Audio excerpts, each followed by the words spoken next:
I don't think the Chinese population would change, because if you see our government now with this divide between liberals and far rights, I feel like that if this continues on, I feel like the Chinese next generation would realize, oh hey, maybe our government's more better than the Americans or the Europeans, because if you think about it, a lot of Europe and America's really divided. How would the current, how would the U.S. presidential election affect traction on Tibet in the In world? China, there are about 1,000 leaders above the rank of vice minister. And these people, not more than 3 people, can meet together without the permission of the president. They don't have dinner with each other. Why? They are always afraid of internal coup, that Xi Jinping might be overthrown by within. How would the U.S. presidential election affect traction on Tibet and in the world? Do you think China will end up like the USSR, and how what do you call it, the countries want to secede from the USSR? Nabalenge samalolo ya samde de legend shuhegin. Tari nyedong ni subshi dawagebe tse tu resaming ma ke ning de. Tari gelenje serona gelle zen din nyejer jinda dumbe tse ni shu zegu nin. Pime dizu gi Sikyong Penpa Tsering choki. Jeno konsa kyamgun chenpu chola samshu jejer shuji. Kudi nyendam to yobi sale shikdu kunge serbe kap. Puri na chung pinji. Pomulo Jupshitang, Pulo Judu Yimbanine, Benden Sikyong Chola, Peki Zadun than Debi Gor, Gentrishuba Kane, Tubishik, Lenjen Seronang, Leze, Shipga Geju Kepshinang, Sentogire. Tarinki Lenjen Seronang, Leze Dinang, Tade Gana Mabu Shunki, Netang Gortang, Tishin Ari Sishung Pugu Dobala Dene, Pedun To. Sikyong Kang Rag Yumin Gor Na Jung Nine, Gentle Shuba Kala, Bande Sikyong Penpa Tsering Chogi, Inge Nang, Lendip Seshi, Nangwate, Shamla, Sikyong Washu. Yeah, given the state of the developing countries like the Europeans and US, do you think the youths in China are gonna compare their lives to the more democracies in these other countries, and they're gonna realize that their form of government is faulty? And do you think in the next maybe 100 years, you think they'll drastically change their governmental system based on their how they're comparing their lives to the lives around them? But whether we accept it or not, it is an ideological war. Yeah. What's happening right now between Democrats and autocrats. Yeah. Right? Now the question is the values of these systems. Democracy is not necessarily the best, but we don't have any other system better than democracy, where people have freedom to express themselves, to live the way they live, to speak what they want to speak. You know. But in autocracy, you don't have all those freedoms. That is the problem. You know, people are not meant to be enslaved physically or mentally. Everybody is born free. Now, just because few leaders like Xi Jinping think that they are the best in deciding everything for the rest of the community, like 14 billion people, like 1.4 billion people in China, and they think that their system is the best to be exported to other countries also. But the question is the values, the system of value. What do you cherish more? Do you want to be enslaved, or do you want to be free? So that'll always be a fight, but it's decided by few people like Putin, by Kim Jong-un, by Xi Jinping, where the interest is more for themselves, not for the public. And public are suffering. It's not just the Tibetans. Chinese people are also suffering inside China. So we don't have too many choices. Only if leaders become too powerful and then they try to influence others and then spread their system of governance to other countries, which China is planning to do when you speak about the global security, global economic and global civilization. civilizational initiatives. Well, I think it's gonna be different. Like, I don't think the Chinese population would change, because if you see our government now with this divide between liberals and far rights, I feel like that if this continues on, I feel like the Chinese next generation would realize, oh hey, maybe our government's more better than the Americans or the Europeans, because if you think about it, a lot of Europe and America's really divided. Now you have to look at what issues that concerns the far right, whether it's in America, whether it's the Republicans, or whether it's the far rightist countries in the parties in Europe. In Germany now you have a far right party that's coming up, AfD. They won. They got a lot more votes than the last election in the MEP, European Parliament elections. So there are reasons why these things are happening. There's too much immigration, right? Too much immigration from Muslim countries. And in democracy, ultimately, head counts. Every single person has a vote. And Muslims produce so many children, whereas developed countries, they don't produce children. So you have this problem of aging population, you have less number of children, same thing as, because China, it is different, because they followed the one China policy for too long. If they had changed that policy by the beginning of this century, also they could have made the changes, because children born in the beginning of this century would be 23, 24 years of age right now. So you won't have this problem with aging population. These are going to Japan. They sell more diapers, they sell more elderly people's diapers than children's diapers. Because health is increasing, life is becoming longer, then you produce less children, then all these, the income that is being made by the present generation has to support the social security of all these elderly people, right? So there has to be a balance. So the right ratio is 2.1. Then you are replicating the same population. If it goes below, then the population goes down. If it goes up, then there is overpopulation. But for people like Xi Jinping, if you look at how he used to react, because some of his old friends used to recount when he was younger how he behaved. Because they were talking about the Korean War in 1950 between the three friends. And then one said the leadership should be blamed for so many Chinese people being killed in that war, like ants, Chinese army just went like that, and ants, and they were killed. Of course, China won the war. But then when this story was recounted, Xi Jinping was against it. He said, no, the leaders were right for the nation. Doesn't matter how lives you sacrifice, which means there's no value for human life. Right? And at one time they talked about overpopulation, because China was populating very fast. And then one person said, no, we should decelerate population. It's growing too fast. And Xi Jinping said, no, we need 4 billion people in China to rule this world. At that time, when China was only 600, 700 million, not even 1.4 billion as of today. And that's how he thinks. There's no value for human life. Then what is nation all about if citizens are not happy? They don't think it that way. Even now, for every problem, they think development is solution. They look only unidimensional. When the whole world is getting multicultural, they are the only one who is going towards uniculturalism. So only Mandarin.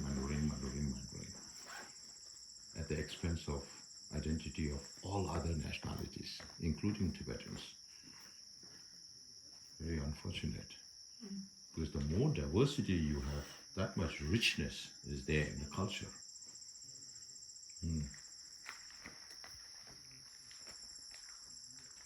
How would the current, how would the U.S. presidential election affect traction on Tibet and in the world? Fortunately for us, we have always been reaching out to all the parties. And also because of His Holiness leadership, we have bipartisan support. Whether it's Republicans who come there or Democrats who come there, it doesn't matter. for us.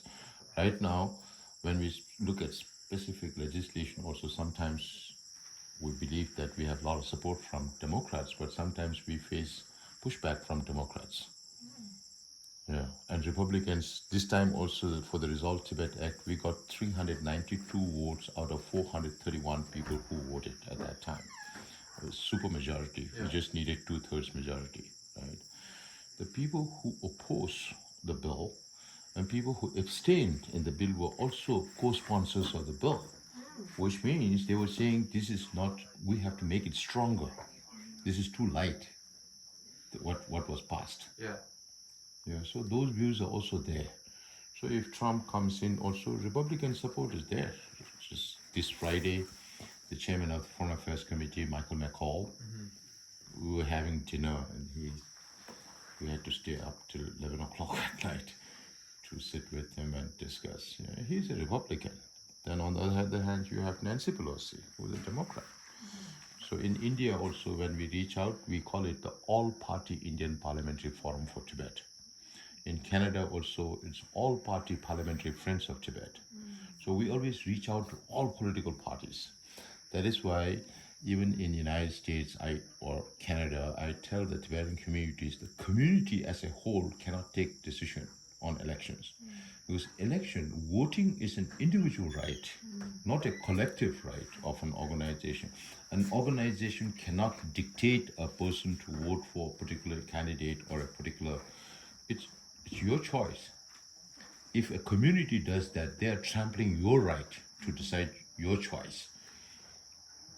That's why I tell them, don't get involved. If we have a community center, whether it's a Republican or Democrats, give it to them for equal, treat them equal. Our people just used to get invited from the Conservative Party in the UK, and they go there and present themselves. Then I tell them, write to other political parties also and say that we got invited by the Conservatives, so write to Labour and say, okay, we got invited by Conservatives, so if you give us the platform, we'll represent. So just by going there does not necessarily mean to say that we are endorsing a political party. Right? So that we have to be very careful, because if you side with one political party, then the issue is next time if the party that you side doesn't win, if another political party wins, then what about your issue? It doesn't gain any traction because you didn't vote for that political party. So you have to play your game very fair, very judiciously. Yeah. Good. I have one more question. It was about my first question.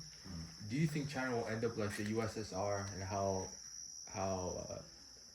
what do you call it, the countries want to secede from the USSR? USSR, the changes in USSR was led by leader Gorbachev. Right? Because he believed in liberalism. So he brought in glasnost, he brought in perestroika and all that. In China, there is no leadership like Gorbachev right now, who can lead that kind of reform. Right now, every power is in the hand of one person. After Mao, Xi Jinping is the only person. Now they call him co-leader and they give him all kinds of designations. Now China is like being ruled by one person,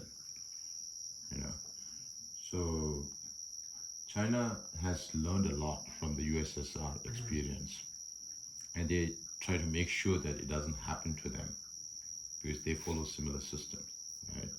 And they also study a lot of non-violent movements. If it's a violent movement, it's very easy for them to bring guns and trample. They can't handle non-violent movements. So they learn from Georgia, Orange Revolution, Otpor movement from Serbia. So they learned many non-violent movements and how to handle them.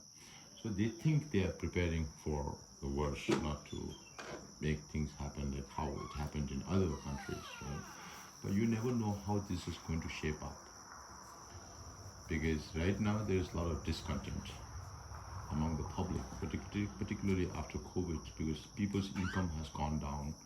People don't want to spend as much as they used to do before COVID. So the domestic consumption, what the Chinese government expected and what's happening now, totally two different things. That it's not not able to push the economy through domestic consumption, which they expected, not depending on exports. Now they have to become dependent on exports. When you become dependent on exports, then again you have to face other countries, right? So it's very difficult to say what will spark, what might spark situations inside, right? It's like a dry haystack. You never know what's going to happen, and it's a population of 1.4 billion people. That's why Xi Jinping keeps a tight control on the army. If there's civil unrest, then army has to be brought in to quell those. So when I go around, I don't speak only about the strengths of China. I speak about the vulnerabilities of China. Now you have 7 members in the Politburo, Central Politburo, right, including Xi Jinping himself. The other 6 people don't have any power. Even the premier, Li Keqiang, Li Chang today, and earlier Li Keqiang, when Li Keqiang was the premier is more responsible for the economy. But now the present premier, he has been deprived of that power. So it's all in the hands of 7 people. But I say in China, there are about 1,000 leaders above the rank of vice minister. And these people, not more than 3 people, can meet together without the permission of the president. And I discussed this with Miles Yu in the Hudson Institute here in Washington, D.C., who used to be the advisor to Trump's presidency on China. And he says that is one thing. Even within the 6 Politburo members, other than Xi Jinping, they don't have dinner with each other. Why? They're always afraid of internal coup, that Xi Jinping might be overthrown by within. He makes sure that they cannot. And I also say China is not ready to attack Taiwan yet. It appeared in an Indian newspaper.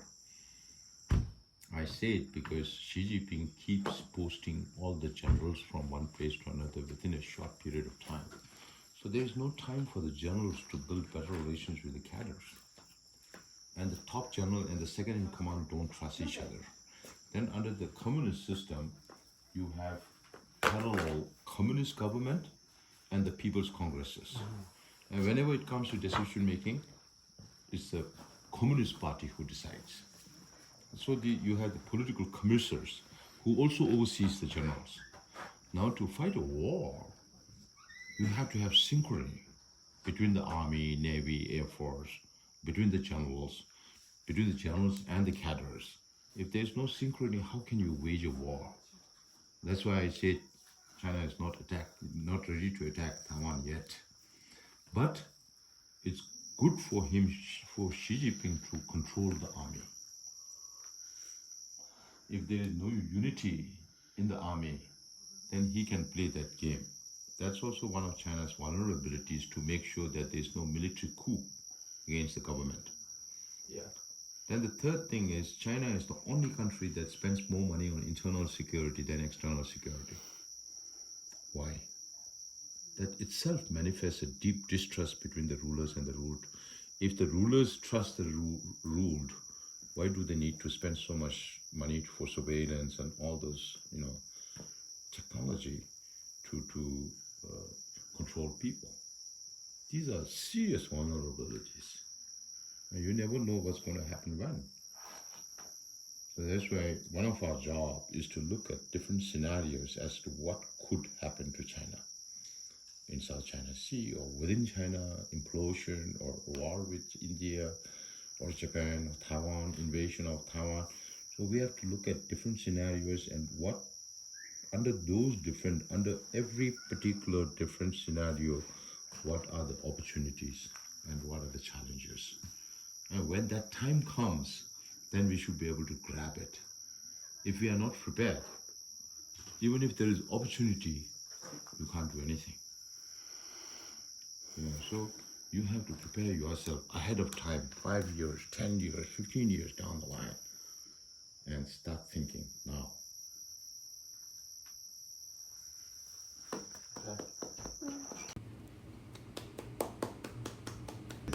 와, sometimes mong bia rồi, là cái chuyện mong bia tất.